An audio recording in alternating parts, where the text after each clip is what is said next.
شاہد خاقان عباسی جو سابق وزیر اعظم ہے مسلم لیگ نون کے، ان کے ناراضگی کی وجہ سینئر صحافی رؤف کلاسرا سامنے لے کر آئے ہیں۔ انہوں نے مسلم لیگ نون کے سینیٹر سینئر رہنما عرفان صدیقی سے پوچھا کہ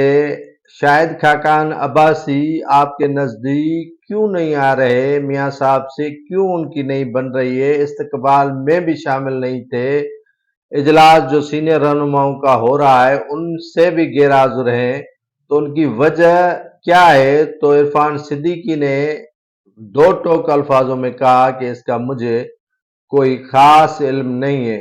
وہ لندن میں بھی میاں نواز شریف سے ملاقات کر کے آئے ہیں، وہاں پر بھی ان سے ملے ہیں، لیکن انہیں معلوم نہیں ہو سکا ہے کہ شاہد خاقان عباسی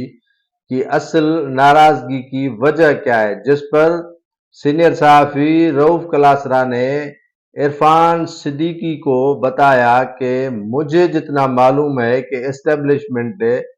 عمران خان کے خلاف عدم اعتماد کی تحریک لانے کے بعد وزیر اعظم کے طور پر شاہد خاقان عباسی کا نام تجویز کیا تھا، اور مسلم لیگ نون کے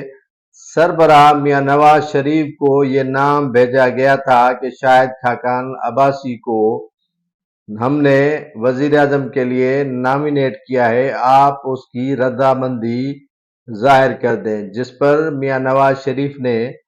رضامندی ظاہر نہیں کی، اور یہ شک و شبہات پیدا کیے ہیں کہ شاہد خاقان عباسی اسٹیبلشمنٹ کے ہو گئے ہیں، اور شاہد خاقان عباسی کو یہ ناراضگی دل ہی دل میں ہے کہ میاں نواز شریف نے ان کو دوسری بار وزیر اعظم ہونے سے روکے ہی رکھا اور انکار کیا، جس کی وجہ سے ان دونوں رہنماؤں کے درمیان دوریاں پیدا ہوئی ہیں، جس پر عرفان صدیقی نے کہا